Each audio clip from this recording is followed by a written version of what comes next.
Good morning. Very much welcome to this morning session, the Expert Talk 2024, focusing on the topic Urban Development for Care. This is a continuous webinar and breakfast seminar series that we are throwing this May and June as a follow-up to the trend spotting seminar that we at Drees and Sommer held in February this year. So as I said, welcome. We are from Drees and Sommer in Sweden, a company based actually in Stockholm, but in several countries all over the world. Our purpose is uniting opposites to create a world we want to live in. And that's one of the things we're going to touch base on this morning in this breakfast and webinar casting that we are throwing today. We're founded in 1970, we're partner managed, and we are more than 5,000 people working at Drees and Sommer. Actually, I would say some plus 6,000, but these are modest figures, based in all over Europe and in some countries over the Atlantics on the other side, and in Asia, APEC, 60 locations worldwide. We have our clients and the stakeholders we work together within 3 different clusters: real estate, infrastructure, and industry. And we work with everything from consulting to implementation. And me greeting you today, I am Karin Ståhl, having the honor of being the Swedish MD for Drees and Sommer. Following up the trend spotting seminar, maybe I know that some of you were there already in February at the Stockholm Handelskammare, Stockholm Chamber of Commerce, and then you met not only me, but 5 of the peers from our company, actually including a researcher, Karin from Mälardalen University. But you will not meet all of them today. You will meet up with Tobias, and the rest of the gang you will see throughout the seminars planned for this spring. So today we're going to deep dive a bit more into the urban development for care. We talk about the increasing importance of community, well-being and inclusivity. We talk about urban planning and designing and prioritizing initiatives. And for that, we have invited our colleague, Tobias Golz, based in Berlin. Hi, and good morning, Tobias. Good morning to Stockholm and to the rest of Europe from Berlin. Good morning. Morning. Divisional Director, Integrated Urban Solution. That's actually a perfect fit for being one of the keynotes and keeping the presentation together this morning. When we met in February on stage, we touched base on, among other things, what we're going to talk about today, focusing also a bit more on the S maybe in the ESG, but we will come back to that. What do you think, Tobias? Should we start with a quick recap on what we talked about in February? Are you up to that? Yeah, sure. I think due to the technical issues this morning, I'm gonna maybe speed up a bit, and I guess we want to keep the time. So just for you guys, I think I will jump over the part a bit quicker than expected. But yeah, again, very good morning to all of you. As Karin just said, nowadays we speak a lot about ESG and we talk a lot about sustainable buildings.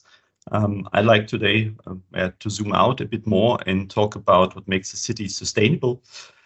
For me, a sustainable city is foremost a healthy city. The trends that Karin just mentioned around parks, roads, infrastructure are focused on the space between buildings and define what kind of daily experience we have while we move from our home, place of work, schools, kindergarten, and so on. But in the discussion of sustainability and tackling climate change, this urban fabric and how it actually impacts our daily life is often overlooked. So we discuss the right amount of CO2 emissions, which is, if you ask me, quite abstract and nothing a person can really feel or relate to. However, our personal well-being is somehow more relatable. For me, health is more than just a feeling or a big trend on lifestyle products. Instead, it should be more viewed as capital, a common good that creates economic and social value for the whole society. So regarding ESG, the S should be more approached as an enabler for well-being and economic growth. So when you look at these maybe, not so nice pictures, I want to come back to the city and give you a few examples on how the urban space influence our health. You probably heard that people in cities have a shorter life expectancy. But did you know that commuters who spend more than 45 minutes a day traveling each way have a lower life satisfaction, are more likely to suffer from physical and mental illness, and have a higher risk of a heart attack? Noise is actually more harmful to our health than many other environmental factors. In Germany, noises cause more than 10,000 premature deaths per year. Fine dust, which we talk quite a lot, especially in Berlin, is only around 4,000 deaths only. Finally, studies have shown that loneliness is even more deadly than obesity. A lack of social integration is an increase of a premature death by 50%. With obesity, the risk is 5% lower. Right? Still high, but lower. Of course, there's another side to the story, right? The city is not only bad. So just maybe as a little warm-up session this morning, I want you to imagine a place you like to stop by on your way home, somewhere where you go on the weekend to lighten the mood, something you just enjoy, a place. So myself, I go to the woods on Sundays, a little ritual, take my bike, drive it for 10, 15 minutes, and take a walk around the lake. This helps me to calm down, clear my head, and sparks my creativity. It's like a little vacation moment I enjoy. So if you would maybe combine all of these pictures that you just created in your head, we probably would have the most livable city in Europe, because a livable city is focused on the small scale of people's everyday life. So why don't we just use health as a motivational driver for sustainable change? Wouldn't it be great to be more healthy just by living in the city? To achieve this, we need to transform our cities from a car center to a people-centered space. We need to care about people. We need to prioritize walkability, calmness, community. We need to understand our cities in a new way, how we can create connectivity between districts.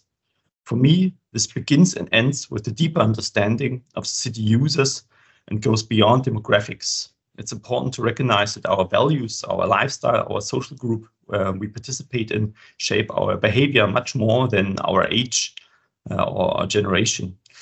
By understanding what motivates people, we can then thereby design our urban spaces to encourage a sustainable and healthy living.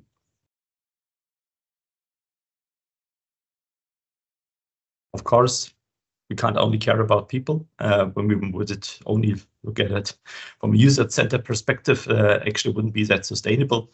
So we also need to care about the planet we inhabit. So we like to follow the principles of life-centered design, which recognizes the interconnectedness of biodiversity of animals and people. It's a holistic approach that seeks harmony between our actions and the natural world, recognizing that the health of one is inseparable from the health of all. So at the end, when I look at the future of cities, it's about enabling life. Bringing life to the city, bringing the city to life.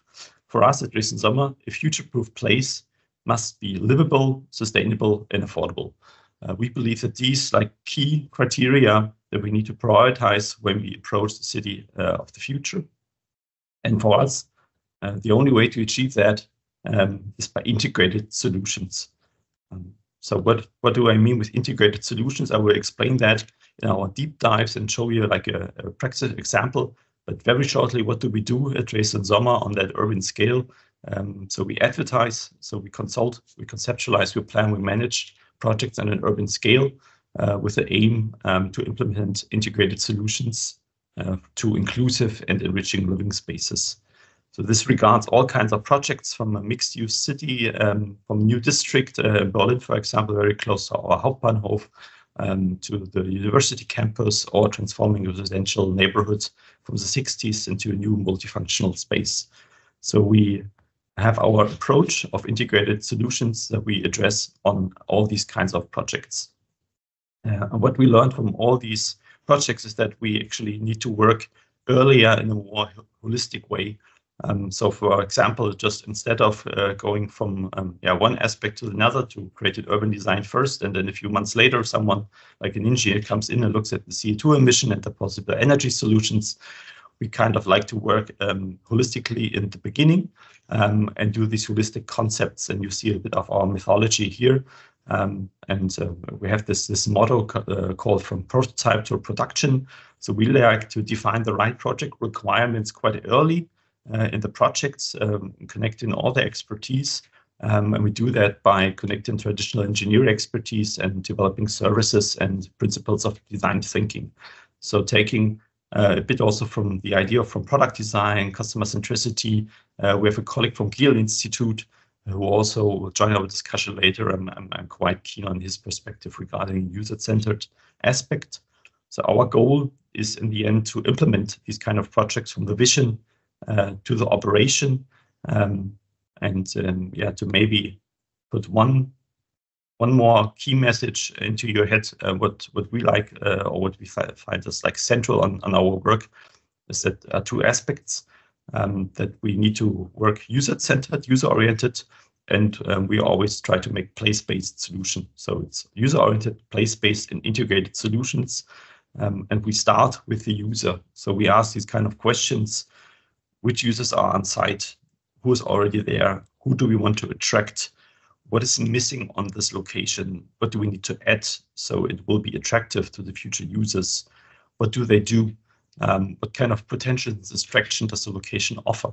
So we go back and forth and create this, I would say, the vision strategy. And after that, we can go in to all these aspects from mobility, creating the smart infrastructure, urban planning, climate, water. And we have all these expertise in our house, so we can actually work as, if we want to, or if we ask to work as a one-stop shop for these kind of holistic urban development projects. But enough about us. This just as like a little briefing on what Drees and Sommer does on an urban scale. We want to jump in into our deep dives. The first deep dive will be by you, Alexandra Lundberg, Santacruz, having the honor of having you as a colleague, a close colleague, head of real estate. You are also architect and, among other things, accessibility specialist expert.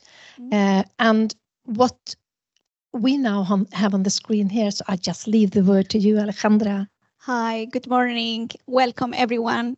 So happy to be here, part of Drees Summers, and share a little bit of something that is close to my heart. I'm a Swedish architect, but I'm born in South America. And after studying architecture, some years after, I decided it was time to go back and do a project. And I actually did a postmaster together with UNICEF about the making of every day in a city of constant exception. This is Rio de Janeiro in 2014. And actually, everything started with UNICEF getting information from the LA police saying that they experienced something called time paralysis. And time paralysis was when they were going to shoot somebody or stop somebody and they felt that the time stopped. They were frozen and they couldn't act. And as UNICEF started to see what this time paralysis had in common was that these policemen and this person, they had shared playground as children. So they started to see this, that actually sharing the playground is something that bounds us biologically. And as we get biologically bound is the same thing as women that align their menstrual cycle.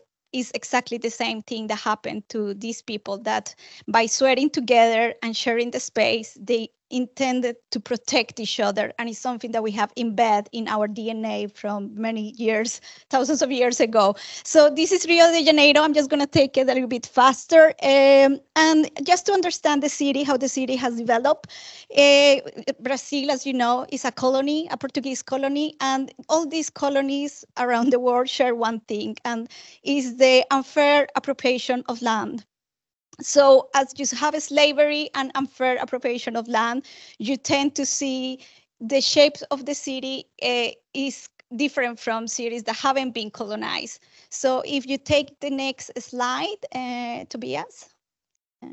Yes, we saw Crash and the favelas because, you know, the favelas is actually something that has been built by people that that were slaves and didn't get inherit land, and they take land and grow these areas unofficially.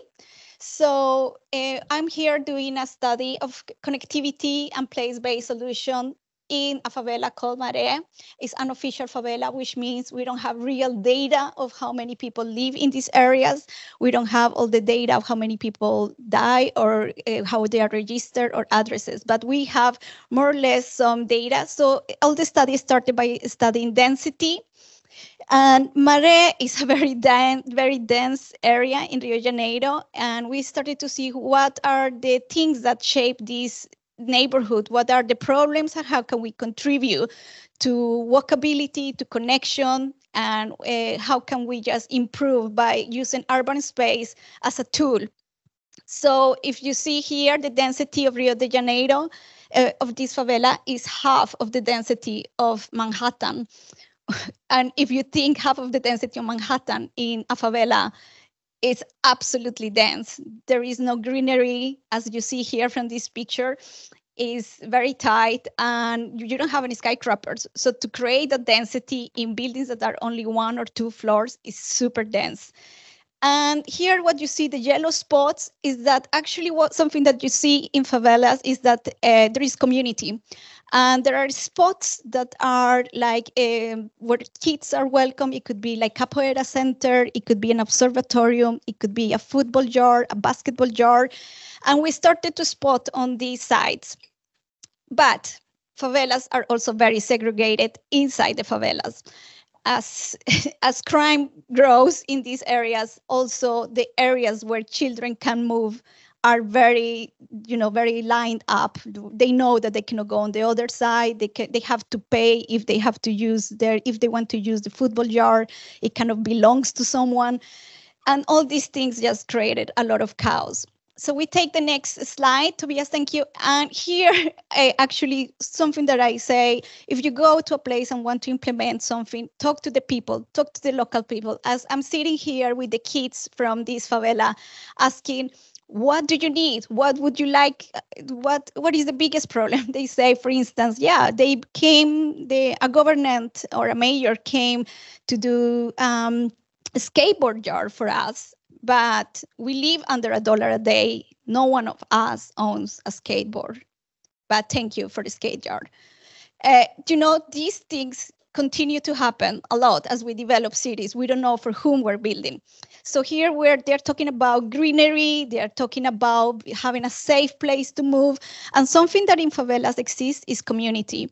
Because when resources are few, the currency that you have is favors. You do favors for each other, and it's a currency that they use a lot. So we can move to next slide, Tobias. Here we are going back a little bit to, after talking to the children, we started to think like, what do we want to create? We want to create the right of participation. We want to create the right of mobility. We want to create the right to education, right to play, right to feel belonging. We all have these memories of growing up in the neighborhood, in the block, and we want these kids to have a good memory. So we can take next slide, Tobias.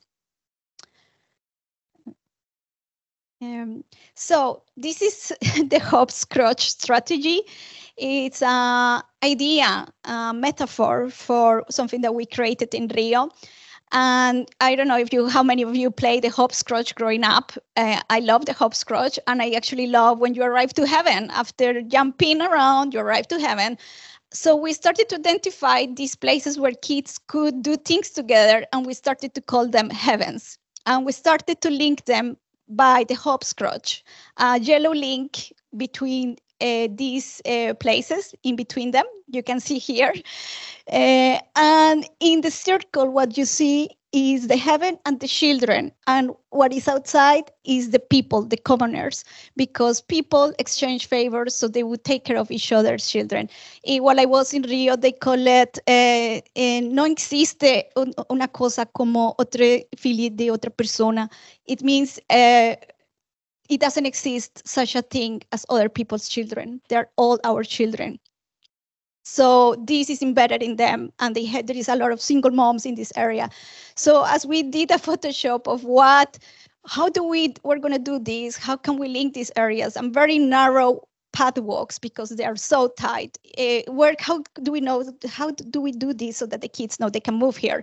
So we painted in yellow, and these areas, they know they're connected to the next site where they are safe.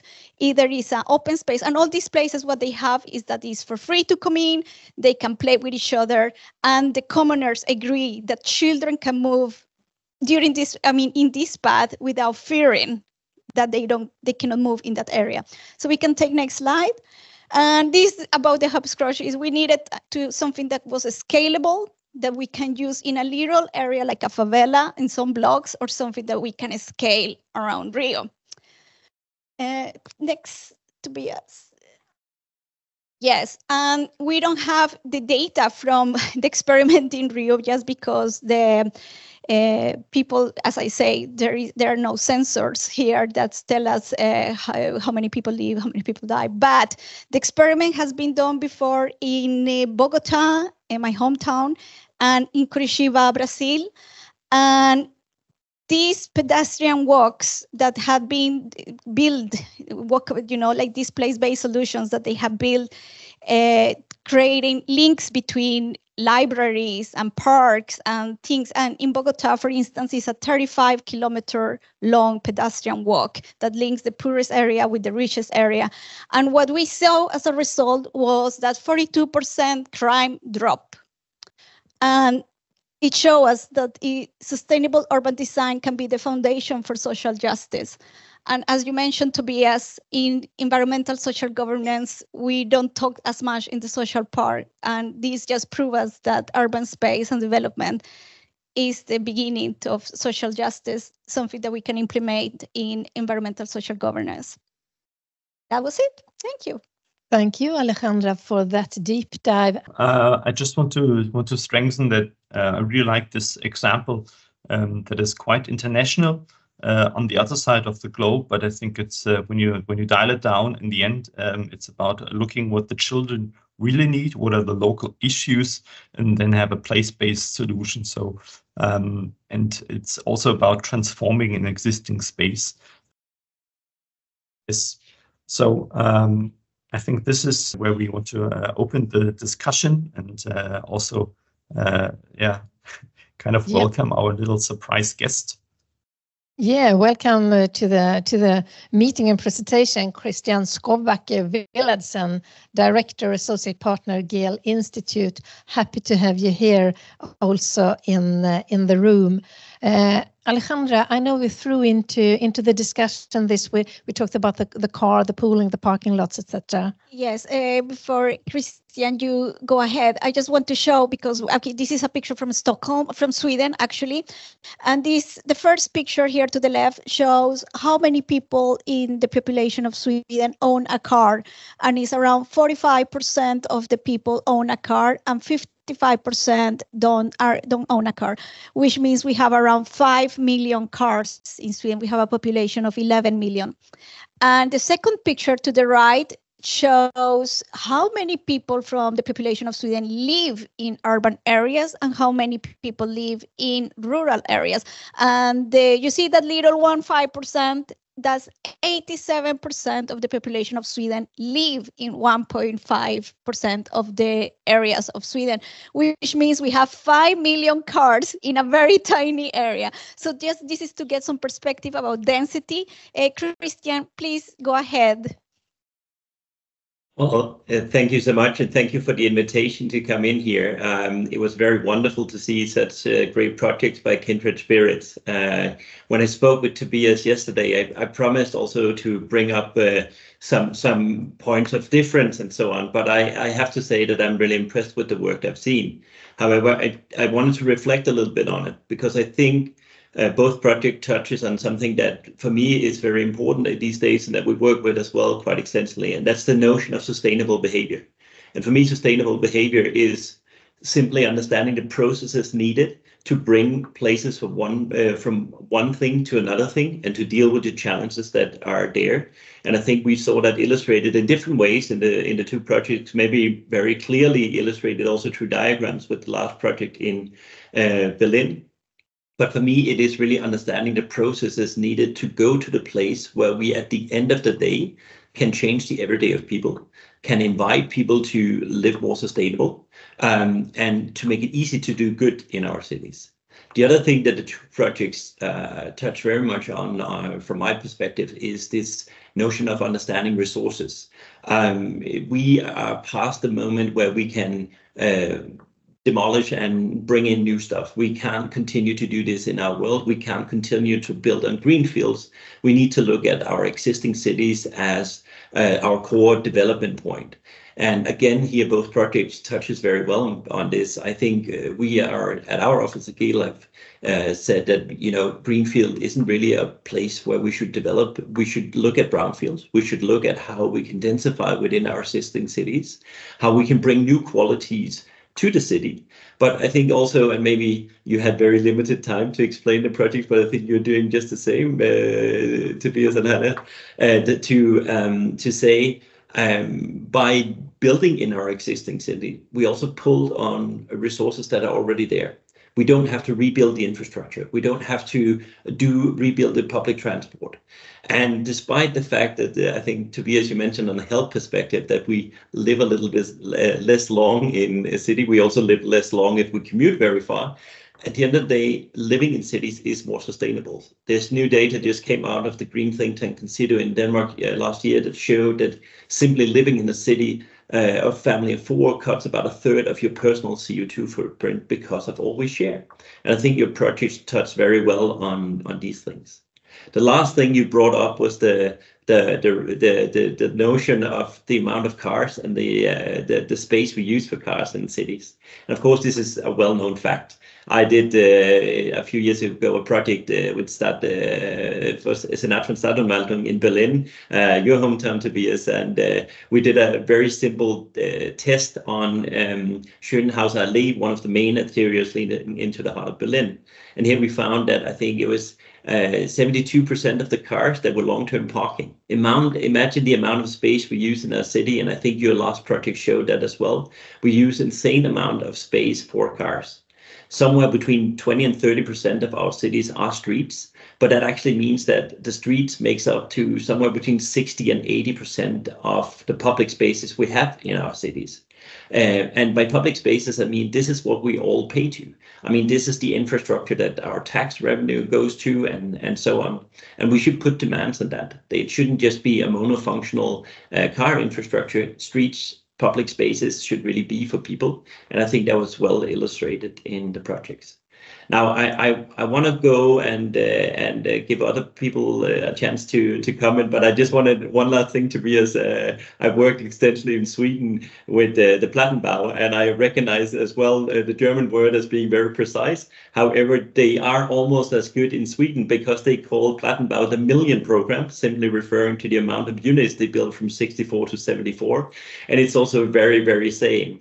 And I think there is something with the Plattenbau Million Program, and that is that it was built in a modernist thinking, where we had this kind of follow function, where we divided the city up in different kind of sections. And I think what we realize today is actually function has ended up being dictated by form in these areas. So to do what you have done and really rethink the mix of functionalities, the infrastructure, the user spaces. So these pieces of city can be part of the city neighborhood. And that actually goes for the favelas as well.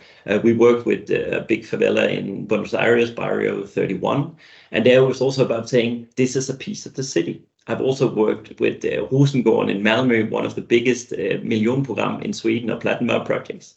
And one of the things we found was it's like a perfect storm. It's completely monofunctional. And unfortunately, it's also a deprived house area. So it's both physically segregated due to the design. It doesn't connect to the rest of the city. You have 25,000 people living there, and they don't come out because a lot of them are unemployed, but actually other people don't come into the area. And you miss this opportunity of the social integration that happens when we share public spaces, when we share streets, when we share public facilities. And I have high hope for your project in Berlin that this is exactly what that's going to do and bring that in. So I think that was enough for me in this short session, and I'll pass the word and be happy to join again later. Thank you for that, Kristian. I was thinking, I know we are a bit over time, but I think that we can sort of steal a few seconds more from our attendees' work day to day. Thinking about to touch base a bit, Kristian, on what you also talked about, and also what both Alexandra and Tobias mentioned, was this with the well-being in transforming neighborhoods. So solutions regarding well-being while we do these kind of transformations. Any idea on that? I just want to go in there to say, like when we have 45% of the population that own a car, but infrastructure, like you mentioned, tax money goes for infrastructure projects.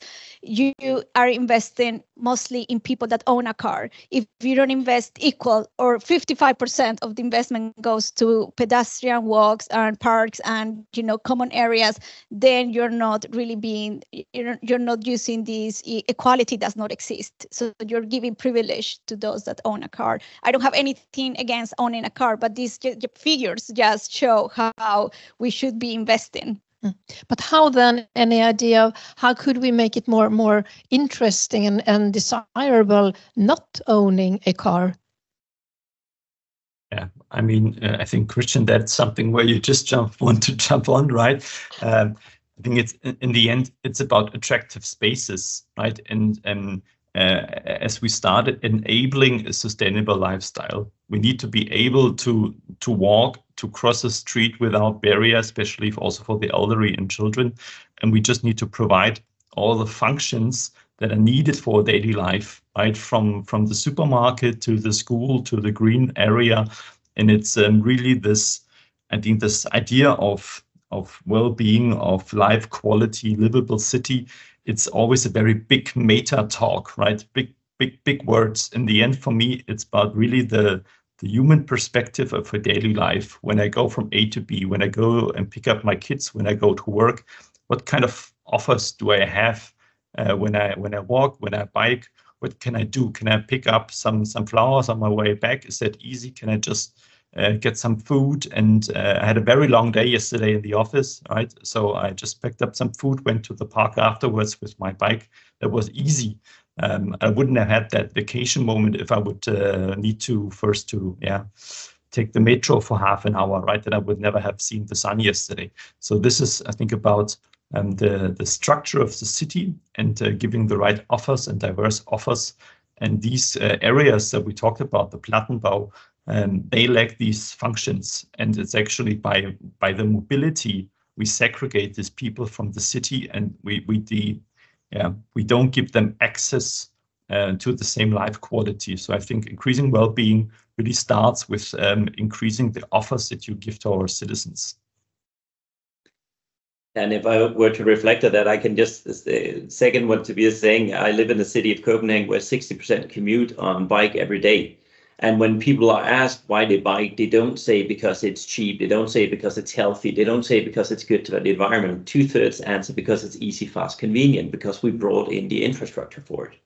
Just to give a reflection on that, you can change cultures. I mean, Copenhagen wasn't always a bike city, but you can also preserve cultures. And we work a lot in the developing world as well. And it's really interesting when we talk about the favelas, when we talk about the Bogota, but even cities like Shanghai, Beijing, that are super modernized, have a very high experience of car infrastructure. Actually, 70% of the household doesn't have access to car. So it's also about preserving a culture in most of the world. We have to learn a culture in our end of the world, but it's also about preserving cultures in other ends of the world where the natural choice is walk, bike, or public transport today, but where they're going towards the car industry. And there we have to be leaders in showing the way.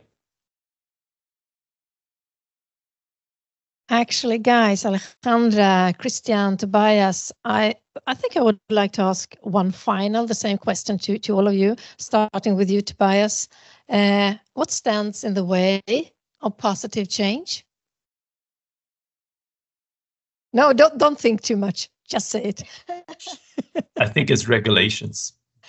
It's basically regulations. If I see in projects on what we're debating on and how many different interests we need to combine, I mean, that's the major issue that we have, especially in Berlin or in Germany. Berlin is the worst place to build because you have so many different people with authority and a topic that they need to they want to go after. One is protecting the green, the next one's protecting the car, the next one's protecting the local citizens.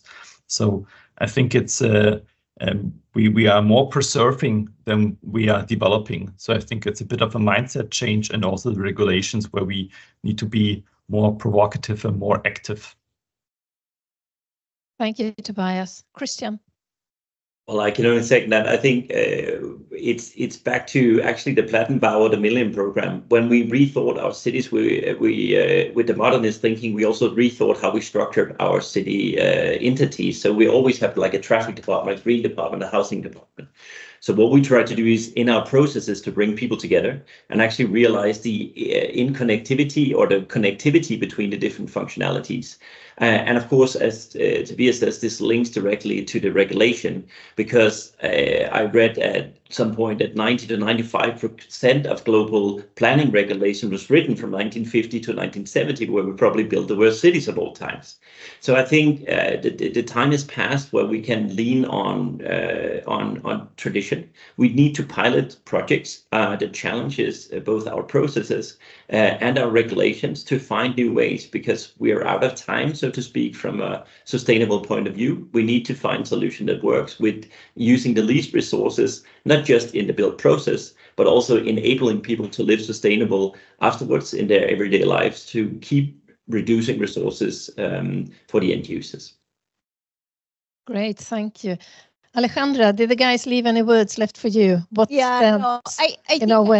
think I just would have to bring the Latin American perspective and say that mostly people that get the positions of power to take, able to take a decision, own a car and don't know about the other 85% that have to commute and don't own a car. So I think the lack of knowledge would be one of them in the other side of the planet. I'd say that's one of the things that hinder us from doing well.